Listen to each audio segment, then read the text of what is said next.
का दस्तूर, दीन नबीन का दस्तूर, किताबुल्लाह का मंसूर, अहले हदीस के दो उसूल, अतीउल्लाह व अतीउर रसूल। अस्सलामु अलैकुम वरहमतुल्लाहि वबरकातुहू। अल्हम्दुलिल्लाहि रब्बिल आलमीन व बिही नस्तईन वस्सलातु वस्सलाम अला रसूलिहिल करीम व अला आलिहि व सहबिहि अजमईन व अला मन तबिअहुम बि इहसानिन इला यौमिद्दीन। या अय्युहन्नासु इत्तक़ू रब्बकुमुल्लज़ी ख़लक़कुम मिन नफ्सिन वाहिदा व ख़लक़ मिन्हा ज़ौजहा व बस्स मिन्हुमा रिजालन कसीरन व निसाअ वत्तक़ुल्लाह अल्लज़ी तसाअलून बिही वल अरहाम इन्नल्लाह कान अलैकुम रक़ीबा। या अय्युहल्लज़ीना आमनु इत्तक़ुल्लाह व क़ूलू क़ौलन सदीदा युस्लिह लकुम अअमालकुम व यग़फ़िर लकुम ज़ुनूबकुम व मन युतिइल्लाह व रसूलहु फ़क़द फ़ाज़ फ़ौज़न अज़ीमा। या अय्युहल्लज़ीना आमनु इत्तक़ुल्लाह हक़्क़ तुक़ातिह व ला तमूतुन्न इल्ला व अंतुम मुस्लिमून।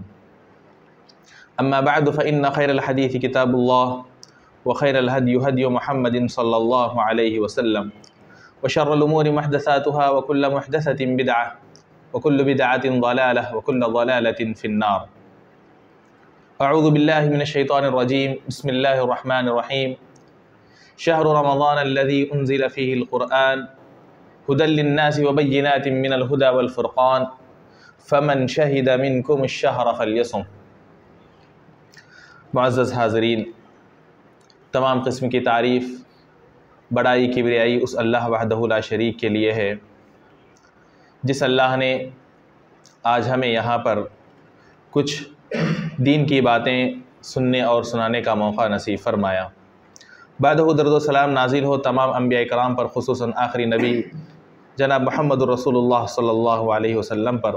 अल्लाहुम्मा सल्लि अला मुहम्मद व अला आलि मुहम्मद कमा सल्लैता अला इब्राहीम व अला आलि इब्राहीम इन्नका हमीदुम मजीद। अल्लाहुम्मा बारिक अला मुहम्मद व अला आलि मुहम्मद कमा बारकता अला इब्राहीम व अला आलि इब्राहीम इन्नका हमीदुम मजीद। मुअज़्ज़ज़ हाज़रीन, जैसा कि आप तमाम जानते हैं कि अभी 3-4 दिन के बाद हमारी और आपकी ज़िंदगियों में अगर अल्लाह तबारक व तआला ने हमें ज़िंदगी बख्शी तो बहुत ही मुबारक और बाबरकत महीना हमारी ज़िंदगियों में आने वाला है। इस महीने को अल्लाह तबारक व तआला ने दूसरे महीनों के बिलमुकाबिल फ़जीलत दी है। इसके अंदर अल्लाह तबारक व तआला ने बहुत सारी खुसूसियात रखी है और साथ में अल्लाह तबारक व तआला ने इस महीने को इस्लाम के जो 5 बुनियादी अरकान हैं उनमें से एक इबादत यानी रोज़े के लिए अल्लाह तबारक व तआला ने चुन लिया है। वैसे तो हम और आप जब भी रमज़ान का महीना करीब आता है या रमज़ान के महीने में जब हम दाखिल होते हैं तो इस महीने की जो फ़जीलतें हैं, इस महीने की जो खुसूसियात हैं, उससे मुताल्लिक़ बहुत सारी बातें सुनते हैं। वैसे ही इस महीने के अंदर जो एक अहम इबादत हम और आप बजा लाते हैं, जो कि रोज़ा जिसे हम और आप कहते हैं, इससे मुताल्लिक़ भी बहुत सारे अहकाम हम और आप सुनते हैं। तो आज इंशाअल्लाह तबारक व तआला वैसे तो रमज़ान से मुताल्लिक़ या रोज़ों से मुताल्लिक़ बहुत सारे अहकाम हैं, बहुत सारे मसाइल हैं। एक एक हुक्म और एक एक मसला बसा औक़ात 20 से 25 मिनट उसके लिए लग जाते हैं, उसको अगर वज़ाहत के साथ हम बयान करना चाहें। लेकिन मुख्तसरन चंद मसाइल, ज़रूरी मसाइल जिनका रोज़ हम और आपको सामना करना पड़ता है रोज़ाना, जिससे हमारा और आपका रमज़ान के अंदर वाबस्ता होता है, ऐसे चंद मसाइल इंशाअल्लाह तबारक व तआला मैं आपके सामने रखने की कोशिश करूँगा। मुअज़्ज़ज़ हाज़रीन, सबसे पहली बात तो ये है कि रमज़ान के महीने के बारे में जब अल्लाह तबारक व तआला ने ये बात कही कि रमज़ान का महीना वो महीना है जिसमें अल्लाह ने क़ुरआन को नाजिल किया, तो उसके बाद आगे अल्लाह तबारक व तआला ने कहा फ़मन शहिद मिनकुमुश शहर फ़ल्यसुम, कि जो भी बंदा, जो भी आदमी इस महीने को पाता है उस आदमी को चाहिए कि वो इस महीने के रोज़े रखे। अगर हम और आप रोज़ा रखना चाहते हैं, कोई भी अमल करना चाहते हैं, कोई भी काम करना चाहते हैं, तो सबसे पहले तो हम और आपको उससे मुताल्लिक़ अहकाम जानने होंगे। जब तक हम उससे मुताल्लिक़ अहकाम नहीं जानेंगे हम और आप उस पर अमल नहीं कर पाएंगे। तो अब जब अल्लाह ने हुक्म दिया कि हमें रोज़ा रखना है, तो रोज़ा रखने से पहले हम इससे मुताल्लिक़ हमें इसके अहकाम और मसाइल जानना है। तो सबसे पहला मसला इससे मुताल्लिक़ जो मैं आज आपके सामने रखना चाहूँगा वो ये कि अल्लाह के नबी सल्लल्लाहु अलैहि वसल्लम के अहादीस से हम और आपको ये बात मालूम होती है कि अल्लाह के नबी सल्लल्लाहु अलैहि वसल्लम ने कहा, ला तुक़द्दिमू बैन यदै रमज़ान बिसौमिन वला बिसौमैन, कि तुम रमज़ान से क़बल, रमज़ान शुरू होने से एक दिन या 2 दिन क़बल रोज़ा न रखा करो। इल्ला ये कि अगर कोई आदमी पहले से रोज़ा रखता आ रहा है, मिसाल के तौर पर किसी आदमी को पीर जुमेरात रोज़ा रखने की आदत है और उसने देखा कि पीर रमज़ान शुरू होने से 1 महीना पहले आ रहा, 1 दिन पहले आ रहा है या 1-2 दिन पहले आ रहा है और वो आदमी उसमें रोज़ा रख रहा है, तो कोई हरज की बात नहीं। लेकिन सिर्फ़ और सिर्फ इसलिए कि रमज़ान का महीना आ रहा है इसलिए मैं 1 दिन पहले रोज़ा रख लूँगा या 2 दिन पहले रोज़ा रख लूँगा, अल्लाह के नबी सल्लल्लाहु अलैहि वसल्लम ने इससे मना किया। क्यों? क्योंकि किसी भी आदमी, कोई भी आदमी जब इस तरह रोज़ा रखता है तो आम तौर पर यह चीज़ होती है कि वो आदमी शक के दिन का असल में रोज़ा रखना चाहता है, क्योंकि 29 शाबान जो होता है ये शक का दिन होता है। कैसे? जैसा हम और आप जानते हैं कि हिजरी जो महीने होते हैं वो या तो 29 दिन के होते हैं या 30 दिन के होते हैं। उसके अंदर मुतय्यन नहीं होता कि मुहर्रम 29 दिन का होता है, फिर उसके बाद वाला महीना 30 दिन का होता है, ऐसे नहीं होता। जैसा कि अंग्रेजी साल के अंदर हम और आप देखते हैं जनवरी 31 दिन का होता है, फिर उसके बाद फरवरी 28 या 29 दिन का होता है, फिर मार्च 31 दिन का, अप्रैल 30 दिन का। हम और आप जानते हैं कि एक महीना 31 का, एक महीना 30 का होता है।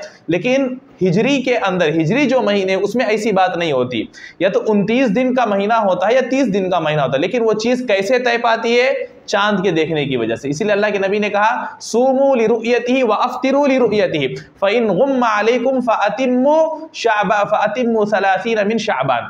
तुम चांद देखकर रोज़ा शुरू करो और चांद देखकर रोज़ा ख़त्म करो। अगर मतला अबर आलूद है, जहाँ पर चांद नज़र आना चाहिए वहाँ पर अबर आ गया जिसकी वजह से चांद नज़र नहीं आया, तो तुम क्या करो? शाबान के 30 दिन मुकम्मल करो। इसी तरह रमज़ान ख़त्म करना है तो वहाँ भी यही बात कि अगर चांद नज़र ना आए तो रमज़ान के 30 दिन मुकम्मल करो, फिर उसके बाद रमज़ान शुरू करेंगे, या रमज़ान का महीना ख़त्म हो रहा है तो शव्वाल शुरू करेंगे। अब 29 शाबान के बाद 30 शाबान जो है ये शक का दिन है।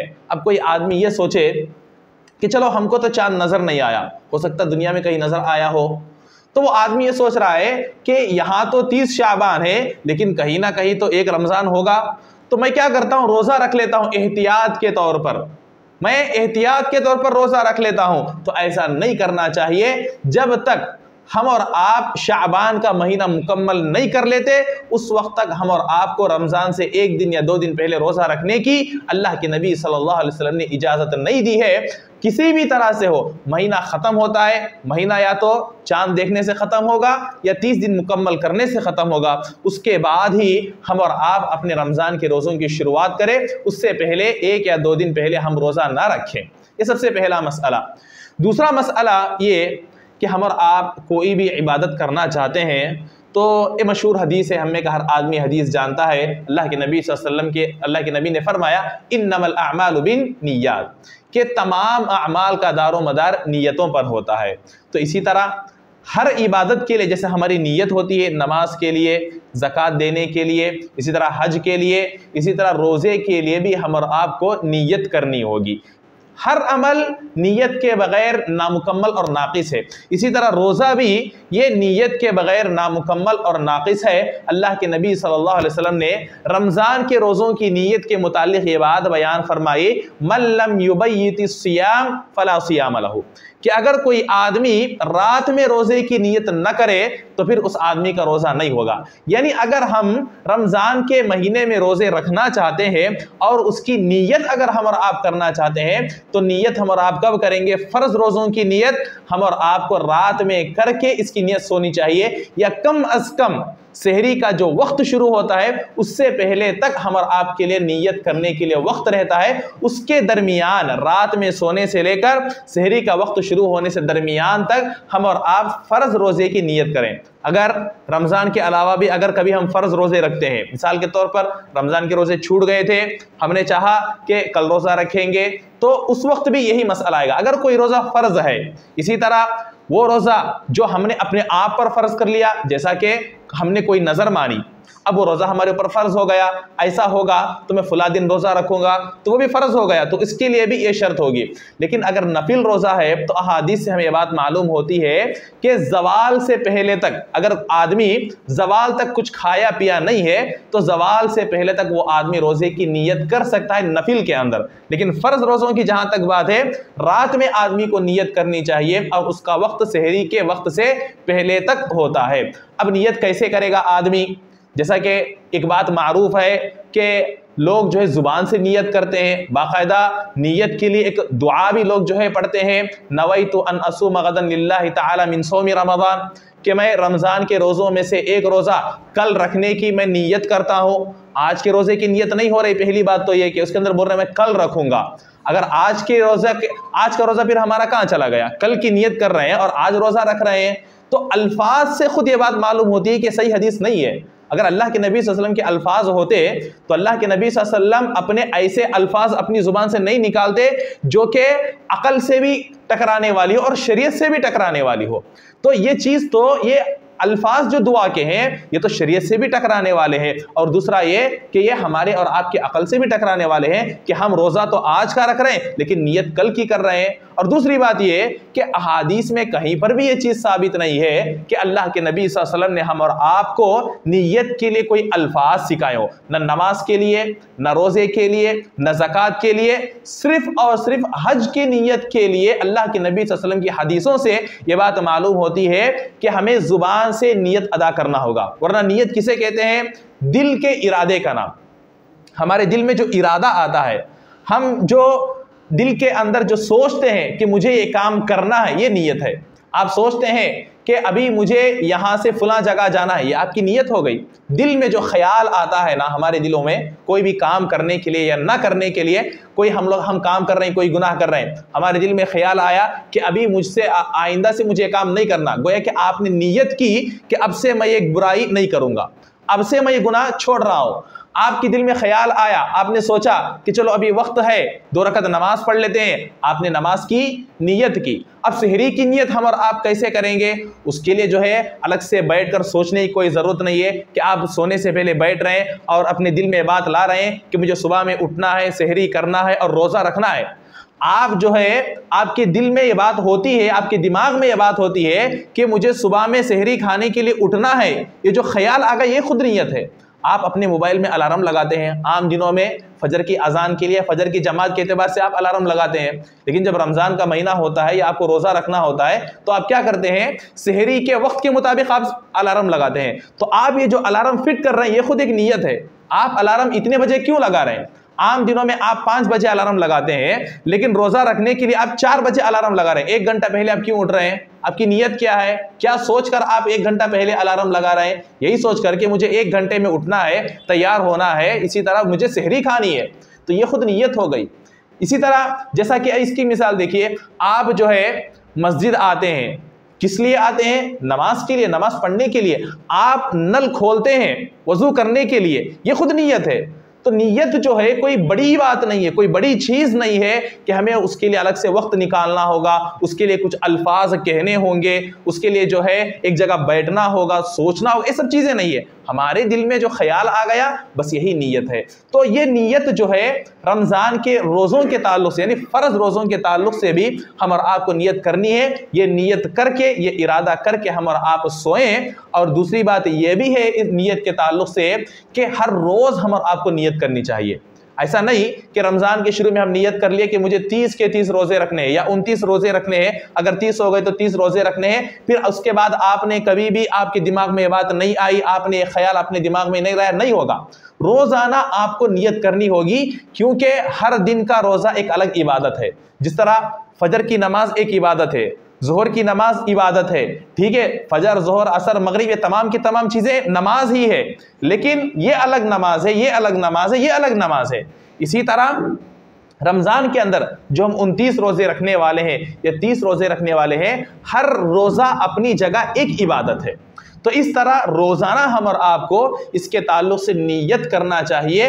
हम और आप ये सोचकर अपने दिल में ख्याल ला कर सोए कि अभी मुझे सुबह में उठना है, सहरी करना है और फिर उसके बाद हमें रोज़ा रखना है।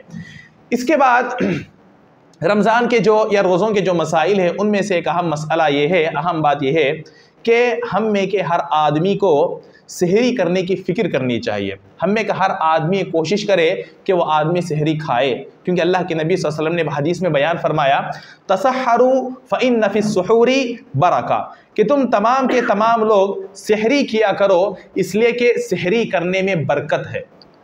आप सहरी खाएंगे, सहरी खाए बगैर आप रोज़ा रखें और सहरी खाकर आप रोज़ा रखें, दोनों रोज़ों के अंदर आप फ़र्क महसूस करेंगे। ये फ़र्क सिर्फ इसलिए नहीं होगा कि आप खाए बगैर रोज़ा रखें या खाकर रोज़ा रखें, बल्कि इसलिए होगा कि आप सहरी करेंगे तो आपकी इस खाने के अंदर अल्लाह तबारक व तआला बरकत देंगे। आप ये ना सोचें मैं खाया हूँ इसलिए रोज़ा रख पा रहा हूँ, बल्कि आप ये सोचें कि आपने सहरी की है इसलिए अल्लाह तबारक व तआला ने आपके खाने के अंदर इतनी बरकत दी है कि आप सुबह से लेकर सूरज के गुरूब होने तक आप भूखे पेट कुछ खाए और पिए बगैर आप रह सकते हैं। ये ना सोचें कि आप खाए हैं इसलिए रह रहे हैं, बल्कि आप ये सोचें हदीस की रोशनी में कि आपने सहरी की है, इस सहरी की बरकत से आप इतनी देर तक कुछ खाए पिए बगैर रह सकते हैं। ये अल्लाह के नबी सल्लल्लाहु अलैहि वसल्लम के अल्फाज हैं, अल्लाह के नबी सल्लल्लाहु अलैहि वसल्लम की हदीस है। तो अल्लाह तबारक व तआला सहरी के अंदर हम और आपके लिए बरकत रखे हैं, इसलिए हम में का हर आदमी को चाहिए कि हम सहरी खाने की फ़िक्र करें। अगर हम जो है बेदार हो रहे हैं, सहरी खाने के लिए हमारे पास ज़्यादा वक्त नहीं है तो कम से कम एक खजूर खा ले, ज़्यादा वक्त नहीं है कम से कम एक गिलास पानी पी ले, कुछ ना कुछ हम और आप सहरी की नीयत से कुछ ना कुछ खाएं, इंशाअल्लाह तबारक व तआला इसके अंदर बरकत होगी। और सहरी के वक्त से मुताल्लिक़ ये बात ये भी है कि जब हम सहरी खा रहे हैं तो सहरी खाने के अंदर हम में का हर आदमी को इस बात का ख्याल करना चाहिए कि बहुत पहले हम लोग सहरी ना खाएं। अजान अभी हो रही है मिसाल के तौर पर 5:20 या 5:25 पर, तो हम जो है ऐसा नहीं होना चाहिए कि सहरी हम जो है 5 बजे ख़त्म करके बैठ गए। हाँ, आप 5 या 10 मिनट पहले आप ख़त्म कीजिए, यानी ज़्यादा से ज़्यादा जितना हो सके उतना आखिरी वक्त तक हम और आप सहरी खाने की कोशिश करें। अब इसका ये भी मतलब नहीं कि वक्त ख़त्म हो गया फिर भी खा रहे हैं। इधर अजान शुरू हो गई, अजान कब होती है? जैसे ही सहरी का वक्त ख़त्म हो गया, फजर का वक्त शुरू हो गया, अजान होती है। तो इधर अजान चल रही है और आदमी सहरी खा रहा है, ये सोचकर कि जैसा कि अल्लाह के नबी सल्लल्लाहु अलैहि वसल्लम ने कहा ना कि अगर वक्त हो भी गया, अगर आपके बर्तन में कोई चीज़ है तो आप वो खा लें। तो बाज़ लोग इसको आदत बना लेते हैं, उठते हैं अजान से या सहरी का वक्त ख़त्म होने से 5 से 10 मिनट पहले और फिर जो है खाते रहते हैं यहाँ तक कि फजर का वक्त शुरू हो जाता है, अजान शुरू हो जाती है। और बहुत सारे लोगों को गलत फहमी है कि हम अजान होने तक खा सकते हैं, यानी समझते हैं कि अजान ख़त्म होने तक सहरी का वक्त रहता। नहीं, जैसे ही मुअज्जिन ने अल्लाहु अकबर कहा, यानी अगर कहीं पर माहौल ऐसा है कि वक्त शुरू होने के फौरी अजान होती है, क्योंकि हिंदुस्तान के अंदर अक्सर इलाक़ों में ये माहौल है, अक्सर इलाक़ों में ये देखा जाता है कि वक्त के शुरू होने के फौरी अजान नहीं दी जाती। आमतौर पे क्या करते हैं, वक्त जैसे ही शुरू होता है वैसे अजान नहीं होती, बल्कि कुछ सैरन वगैरह के ज़रिए से लोगों को बता देते हैं कि अब सहरी का वक्त ख़त्म हो गया और फजर का वक्त शुरू हो गया, फिर बाद में 10 मिनट या 15 मिनट के बाद फजर की अजान देते हैं। लेकिन अगर कहीं ऐसा माहौल है कि वक्त के शुरू होने से अजान शुरू हो जाती है तो हमें समझ जाना चाहिए कि अब फजर का वक्त शुरू हो गया, सहरी का वक्त ख़त्म हो गया। अजान ख़त्म होने तक हमारा आपके लिए खाने का वक्त नहीं रहता है, अजान जब शुरू हो गई वहीं पर ख़त्म हो गया। हाँ, अगर हमारे प्लेट में कुछ है तो हम उसे ख़त्म कर सकते हैं, लेकिन फिर नई चीज़ हम और आप नहीं खाएंगे। खाना खा रहे थे, अजान शुरू हो गई, ठीक है, आपके प्लेट में जो खाना है वो ख़त्म कर लीजिए, फिर उसके बाद आप पानी नहीं पी सकते, क्योंकि हमारे बर्तन में जो है उसको ख़त्म करने के अल्लाह के नबी ने कहा एक नया बर्तन हम और आप नहीं ले सकते, यानी एक नए से फिर खाना ख़त्म करके हम पानी नहीं पी सकते। तो इसलिए हमें कि हर आदमी को एक कोशिश करनी चाहिए कि आखिर तक खाएं, लेकिन इतना भी नहीं, इसमें एहतियात करें कि वक्त शुरू होने से पहले 2-4 मिनट पहले हम ख़त्म करें, ताकि हम और आप उसके एतबार से एक इश्काल में ना पड़ जाए कि वक्त शुरू हो गया, अभी खाना खा रहे हैं। आमतौर पे हमारी आदत होती है खाने के बाद पानी नहीं पिएंगे तो एक किस्म की बेचैनी होती है, वो खाना जो हम खाए होते हैं उसका मज़ा हमारी ज़ुबानों पर रहता है। तो इसलिए हमें हर आदमी कोशिश करे कि सहरी का जो वक्त अल्लाह तबारक व तआला ने मुतय्यन किया है, वो जो वक्त है, आज हमें हर आदमी को पहले ज़माने की तरह तो नहीं है कि आप आसमान में जाओ और फिर वहाँ पर देखो कि अभी जो है फजर काज़िब ख़त्म हो गया है, फजर सादिक शुरू होने वाला है। सब चीज़ आज हमारे पास वक्त है, रोज़ाना का वक्त आपको मिल जाता है कि आज इतने बजे इतने मिनट पर सहरी का वक्त शुरू हो रहा है, यहाँ पर ख़त्म हो रहा है। मोबाइल में बैठे बैठे हम ये तमाम चीज़ कर सकते हैं। अल्लाह तबारक व तआला ने बहुत सारी सहूलियात दी है, इन सहूलियात का हमारा फ़ायदा उठाएं और सहरी के अंदर हमें का हर आदमी इस चीज़ की फ़िक्र करें और कोशिश करें।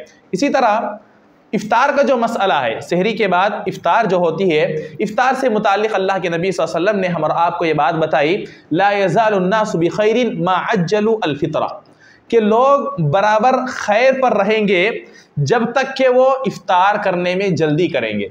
यानी इफ्तार करने में जल्दी करने का मतलब क्या है, जैसे ही मगरिब का वक्त दाखिल हो गया हम और आपको इफ्तार कर लेना चाहिए। इंतज़ार करने की ज़रूरत नहीं है, चलो 1 मिनट एहतियात के तौर पर इंतज़ार कर लेंगे, एहतियात के तौर पर 2 मिनट इंतज़ार कर लेंगे। ऐसे ही सहरी में भी ऐसा नहीं करना है कि एहतियात के तौर पर 5 मिनट पहले ख़त्म कर लेंगे। हाँ, आप चाह रहे हैं कि जल्दी ख़त्म करें ताकि आराम से कुछ देर बैठे, फिर अजान होगी मस्जिद जाए, ये अलग बात है।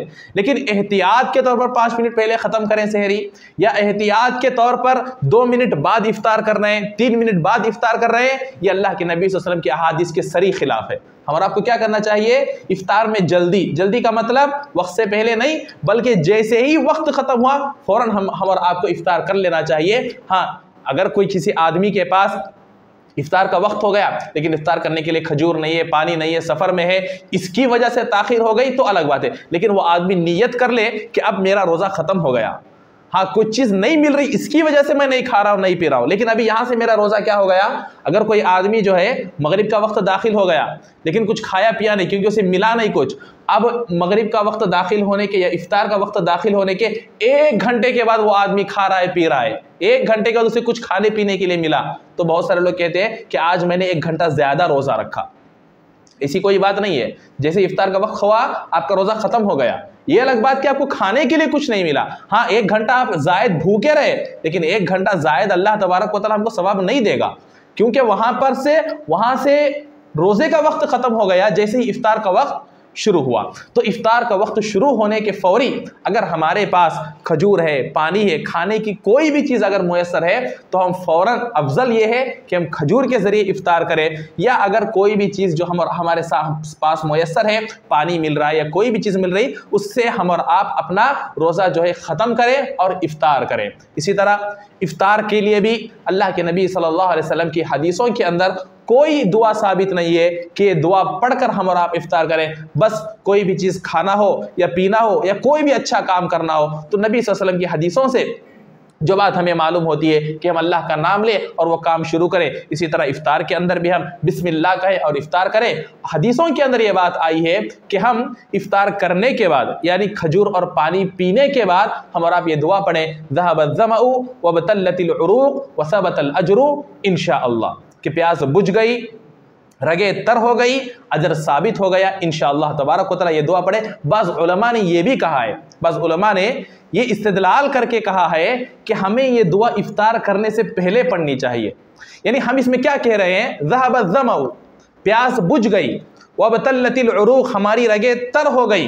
ये हम कब कहते हैं, यानी हम खाने के बाद या पीने के बाद कहते हैं, लेकिन उलमा कहते हैं कि हमें इफ्तार से पहले दुआ पढ़नी चाहिए। यानी गोया कि हम इसके ज़रिए दुआ कर रहे हैं कि ए अल्लाह हम अब इफ्तार करेंगे तो अब हमारी प्यास बुझ जाएगी। यानी हम यकीन के साथ कह रहे हैं, अभी हुआ नहीं है, अभी पानी पिए नहीं, पानी पिए बगैर हमारी प्यास कैसे बुझेगी, फिर भी हम क्या कह रहे हैं कि प्यास बुझ गई। यानी अब हमें यकीन है कि अब हम पानी पिएंगे, इफ्तार करेंगे, हमारी प्यास बुझ जाएगी। अब यकीन है हम पानी पिएंगे, हमारी रगे तर हो जाएंगी। हमें यकीन है कि अल्लाह तबारक व तआला हमारे इस रोज़े पर हमें अजर देगा इंशाअल्लाह तबारक व तआला। तो उलमा के इस्तिदलाल है, तो हम जो है चाहे इफ्तार से पहले दुआ पढ़ें या कि इफ्तार के बाद पढ़ें, यह साबित शुदा दुआ है, हम इस दुआ को पढ़ें। इसके अलावा हम कोई दूसरी दुआ हम और आप ना पढ़ें, दूसरी दुआओं का एहतमाम ना करें, बिस्मिल्लाह बोले अपनी जो है हम और आप इफ्तारी करें और फिर अल्लाह तबारक व तआला से ये उम्मीद रखें कि अल्लाह तबारक व तआला इंशाअल्लाह हमारे इस रोज़े को कबूल करेंगे और अल्लाह तबारक व तआला इस पर हम और आपको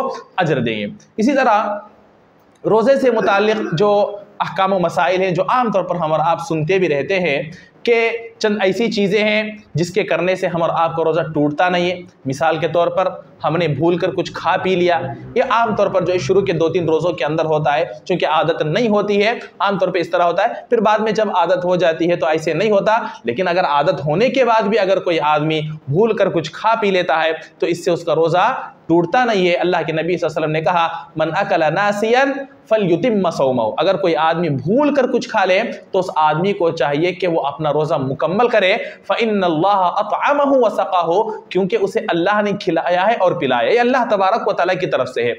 अब अगर कोई आदमी कभी भी एक मरतबा भी ज़िंदगी में भूल कर ना खाया हो ना पिया हो तो वो ये ना समझे कि क्या अल्लाह ने मेरे साथ अच्छा मामला नहीं किया, क्या अल्लाह मेरे साथ खैर नहीं चाहता, क्या अल्लाह ने मुझे कभी खिलाया पिलाया नहीं, क्यों अल्लाह मुझे खिलाया पिलाया। ऐसी सोच हमारे और आपके ज़हन में नहीं आनी चाहिए, क्योंकि बाज़ लोगों के दिल में बात आती है, बाज़ लोग बार बार भूल कर खा लेते हैं तो लोग कहते हैं कि अल्लाह मेरे साथ बहुत खैर का मामला करता है, अल्लाह की भलाई मेरे साथ बहुत ज़्यादा है कि बार बार अल्लाह मुझे खिलाता है पिलाता है। अब बाज़ लोग होते हैं जो माशाल्लाह देखने में मुत्तकी परहेजगार होते हैं, वो कभी भूल कर खाए नहीं पिए नहीं, इसका ये मतलब नहीं कि अल्लाह उनको खिलाना नहीं चाहता है पिलाना नहीं चाहता है, बस ये अल्लाह तबारक व तआला का फ़ज़ल है। अल्लाह तबारक व तआला किस वजह से उन्हें खिलाता है, किस वजह से पिलाता है, ये अल्लाह तबारक व तआला की मर्ज़ी है। लेकिन इसमें मसला जो हम और आपको याद रखने का है वो ये कि अगर हमने भूल कर कुछ खा लिया पी लिया तो उसमें परेशान होने की ज़रूरत नहीं। हम पी रहे थे, 2 घूंट पी लिए, तीसरा घूंट अभी मुँह में याद आ गया, जितना हम मुंह में से निकाल सकते निकाले, उसके लिए अलग से कई करने की जरूरत नहीं कि अभी चला गया अंदर, अंदर का जो है पेट का बाहर निकाले, जरूरत नहीं है। मुंह में जो है खा रहे थे, 2-3 लुक़मे चले गए, तीसरा लुक़मा आपके मुंह में है, बस आप उसको थूक दीजिए, जो पानी आपके मुंह में आप उसको थूक दीजिए, काफ़ी है, जो अंदर चला गया चला गया। तो इस तरह अगर भूल कर कुछ खाएंगे पिएंगे तो इंशाअल्लाह तबारक व तआला इससे रोज़ा नहीं टूटेगा।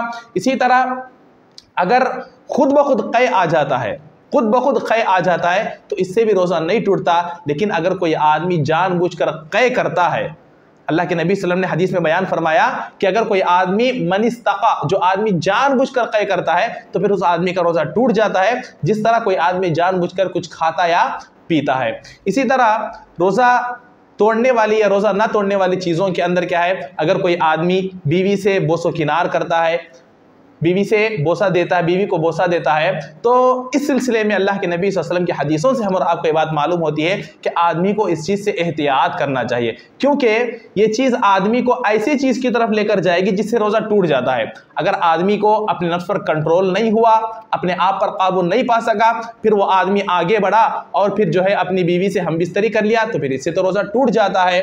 तो अल्लाह के नबी सल्लल्लाहु अलैहि वसल्लम अपनी बीवियों को बोसा दिया करते थे। जब सहाबा इकराम ने इससे मुताल्लिक़ सवाल किया तो अल्लाह के नबी ने कहा कि मैं अपने आप पर बहुत ज़्यादा काबू रखने वाला हूँ, मैं अपने आप पर काबू रखने वाला हूँ, मुझे काबू अपने आप पर होता है, मैं जो है आगे के मराहिल तक नहीं बढ़ता हूँ, इसलिए जो है मैं करता हूँ। तो इससे उलमा ने ये बात बयान फरमाई है कि अगर कोई आदमी ऐसा है कि इन तमाम चीज़ों से, इन तमाम मुकद्दिमात से वो आदमी अपने आप पर कंट्रोल नहीं कर पाता है, अगर ये चीज़ उस आदमी को अपनी बीवी से हमबिस्तरी और जिमा करने का सबब बनती है तो फिर वो आदमी इन चीज़ों से भी दूर रहे।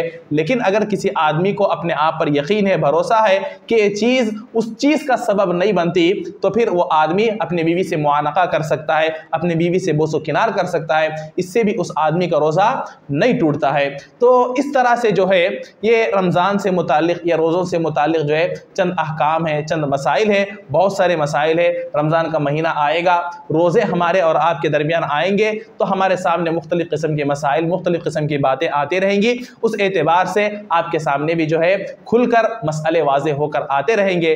जो चीज़ें मैंने मुनासिब समझा कि तमाम चीज़ें बताएं तो मैंने आपके सामने रखने की कोशिश की। अल्लाह तबारक व तआला से दुआ है कि अल्लाह तबारक व तआला हम तमाम को रमज़ान का महीना नसीब फरमाए। अल्लाह तबारक व तआला हम तमाम को कमा हक़्क़हु रमज़ान के रोज़े रखने और रमज़ान का हक़ अदा करने की तौफ़ीक़ अता फ़रमा। अल्लाह तबारक व तआला हम तमाम को कुरान और हदीस की रोशनी में, कुरान और हदीस के अहकाम की रोशनी में हम और आपको अपने रोज़ों को रखने की तौफ़ीक़ अता फ़रमा। अल्लाह तबारक व तआला हमें जो भी काम करे कुरान और हदीस की रोशनी में करने की तौफ़ीक़ अता फ़रमा। आमीन व आखिरु दावाना अनिल हम्दुलिल्लाहि रब्बिल आलमीन। वस्सलामु अलैकुम व रहमतुल्लाहि व बरकातुहू।